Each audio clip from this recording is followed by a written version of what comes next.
Tenemos un invitado muy especial después de escuchar a Jesús Lemus, otro escritor, otro hombre comprometido con la verdad en nuestro país. En cuanto Ceci Vega me diga que lo tiene ya conectado, vamos a ir con él para platicar de sus libros y de su visión de México. Fíjese nada más, La Maña, un recorrido antropológico por la cultura de las drogas, uno de los libros de Edgar Morin, y Crímenes de Cuello Blanco. Fíjese nada más el tiempo para hablar de esto. Crímenes de Cuello Blanco, el capitalismo de amigotes y las redes en la mafia del poder, publicado por Grijalbo. Dos de los libros de Edgar Morin, a quien me da mucho gusto saludar. Edgar, gracias por hacer posible este enlace. ¿Cómo te va? ¿Qué tal, Vicente? Un gusto saludarte. Un saludo a ti y a tu auditorio. Buenas tardes. Para las personas que aún no te conocen, Edgar, déjame decir que eres doctor en antropología por el Instituto de Investigaciones Antropológicas de la UNAM, que has impartido clases por 2 décadas en instituciones de educación superior y posgrados, tanto públicos como privados. Desde el año 2000, en la licenciatura de comunicación de la FES Acatlán en la UNAM, que has participado en coloquios, diplomados y seminarios sobre diversos temas de investigación, y creo que es importante escuchar tu opinión, tu visión de este México, ahora sí que haciendo alusión al título de tu libro, a este México de crímenes de cuello blanco, en este capitalismo de amigotes y las redes en la mafia del poder que nos están ayudando a entender personajes como Lozoya, solo por mencionar un nombre, Edgar. Claro, así es. De hecho, estas redes han tenido el control, pues bueno, empresarios y políticos se peleaban, digamos, el control de esa estructura. Y tenemos unos casos, digamos, terribles. Por ejemplo, una dirigente del sindicato de Aeromosas, de esa compañía.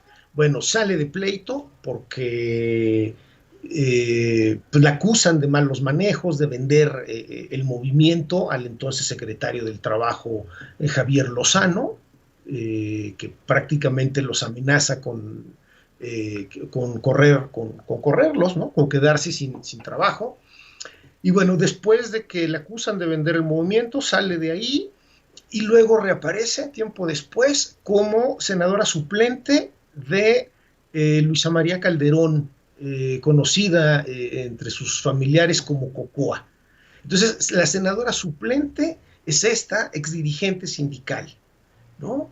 Y entonces uno dice, bueno, evidentemente se infiere en hechos que deberían ser investigados por las autoridades. Y luego después va a reaparecer esta misma dirigente, por ejemplo, en la Asamblea de Representantes de la Ciudad de México, pero ahora con las siglas del Partido del Trabajo.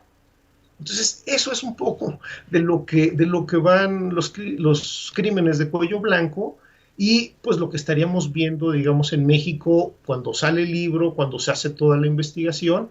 Y bueno, hasta hoy, desafortunadamente, ¿no? Personajes como Lozoya también, o Alonso Ancira, entre otros. Sí.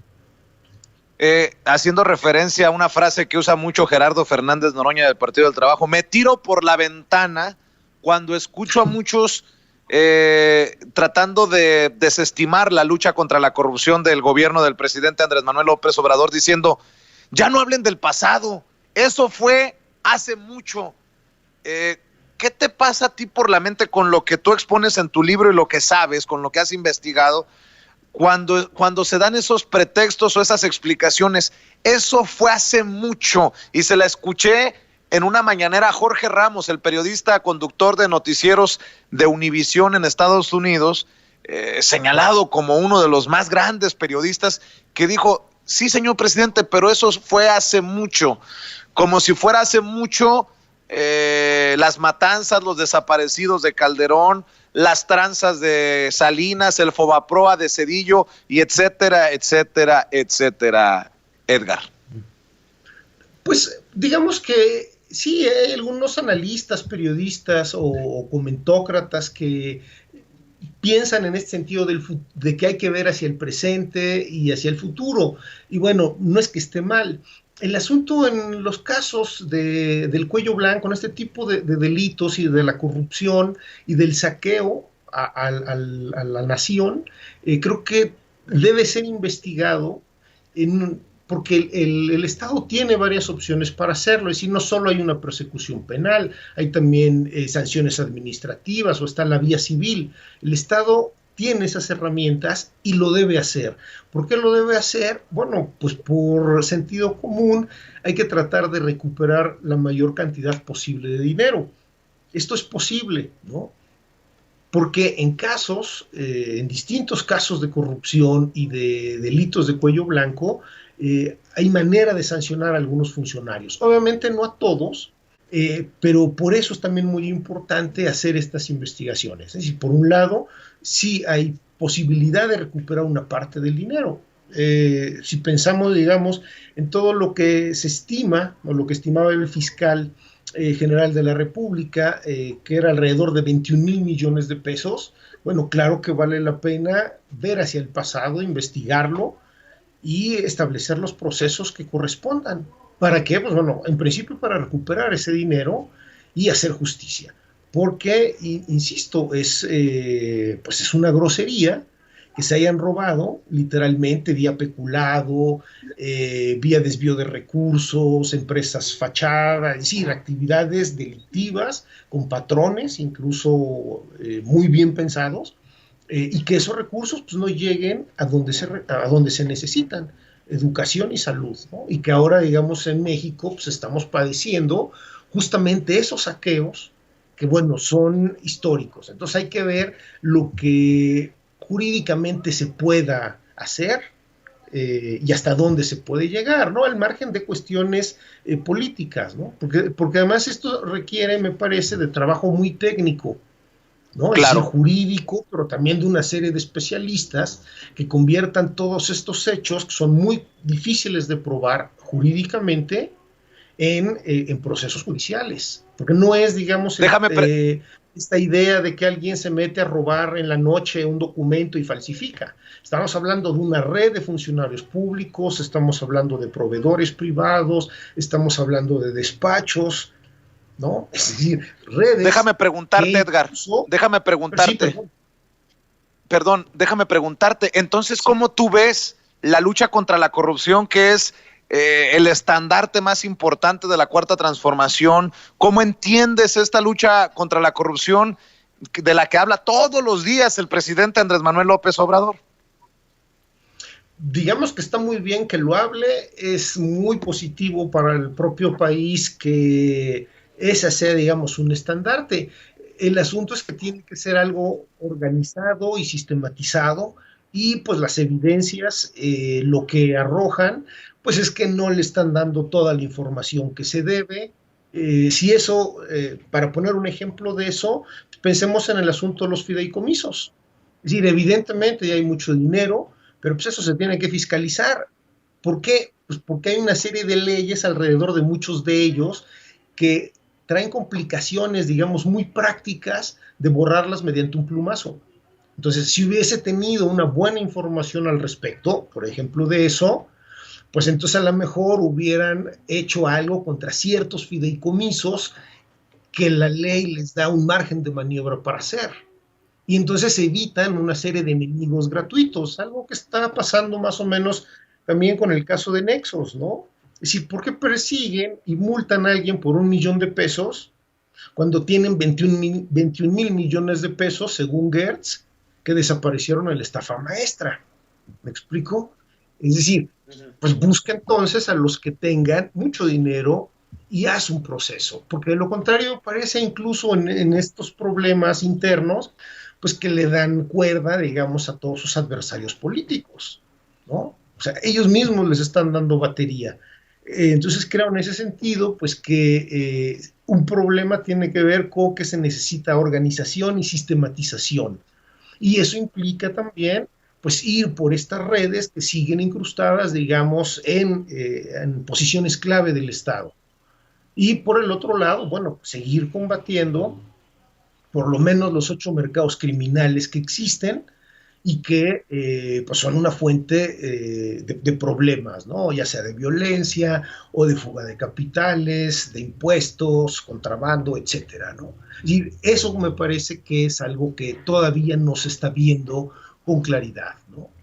Digo, la intención ahí está, hay algunos golpes, pero todavía parecen más como de darle a una piñata que de algo, insisto, sistematizado, organizado y con además la gente capacitada, ¿no? Porque hay un asunto técnico en todo esto, ¿no? Que pasa por lo jurídico, pero por muchas otras especialidades, ¿no? Y no solo se queda en una conferencia de prensa o en un mensaje, sino lo difícil es que esto hay que probarlo legalmente. ¿Y a quiénes tienes enfrente? Bueno, pues a personas físicas o morales o a redes asociados delictivamente o incluso actuando como delincuencia organizada que tienen muchos recursos. Y cuando hablamos de recursos no solo es dinero que puede pagar a los abogados, pensemos lo que le costó a Lozoya tan solo la cuestión en Europa, los 4 millones de euros, pero puedes contratar muchas cosas, o sea, hay recursos para tener una defensa que el Estado difícilmente puede sostener, ¿no? Eso es la parte más difícil. ¿Por qué? Pues porque los funcionarios públicos, algunos de ellos, digamos, los que hacen muchos de estos trabajos, pues están mal pagados, peor tratados, con exceso de trabajo, no todos son profesionales, etcétera, ¿no? Entonces es una batalla muy compleja. Decía este juez italiano Falcone, el que combatió a la mafia en Italia muy, muy exitosamente, que cuando el Estado combate la delincuencia organizada, se combate a sí mismo. Entonces, si vemos esta delincuencia organizada, digamos, entre comillas, tradicional, como sería el tráfico de drogas, ¿no? Y que apenas pueden con eso, pues imagínate qué sucede cuando hablamos de personas que fueron a universidades, que tienen estudios de posgrado, que tienen relaciones, y que con eso hacen redes de vínculos, redes de negocios, porque algo importante, o sea, pues tienes que acabar con todas estas personas que creen que el gobierno pues es un trampolín para hacer mejores negocios.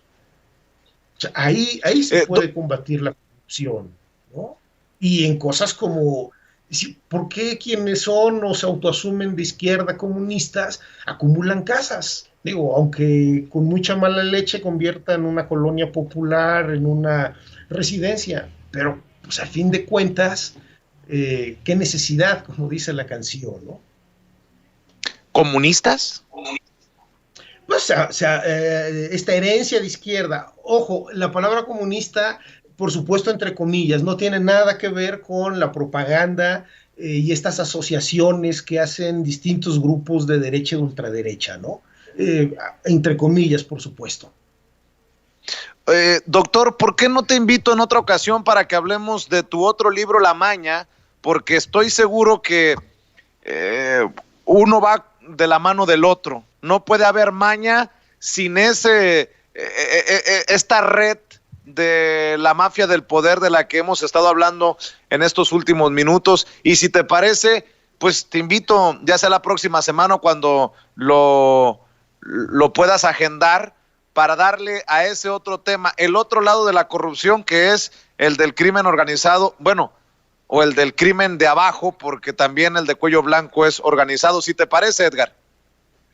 Por supuesto, con mucho gusto estoy para servirte cuando tú lo consideres. Doctor, ¿dónde te pueden leer, dónde te pueden encontrar las personas que así lo consideren de la audiencia de Sin Censura? Por favor, despídete con eso, doctor. Pues bueno, en fernandatapia.com, ahí escribo quincenalmente en ese chat, y bueno, pues en los libros, en La Maña y en Los Crímenes de Cuello Blanco también. Pues doctor Edgar Morín Martínez, te agradezco mucho que nos regales un poco de tu tiempo y te prometo que lo agendamos para hablar de La Maña, que también está sabroso el tema. Estamos para servirte. Un saludo a ti y a tu auditorio. Gracias, Edgar. Un abrazo, el doctor Gracias Edgar Morín Martínez, precisamente hablando con nosotros sin censura.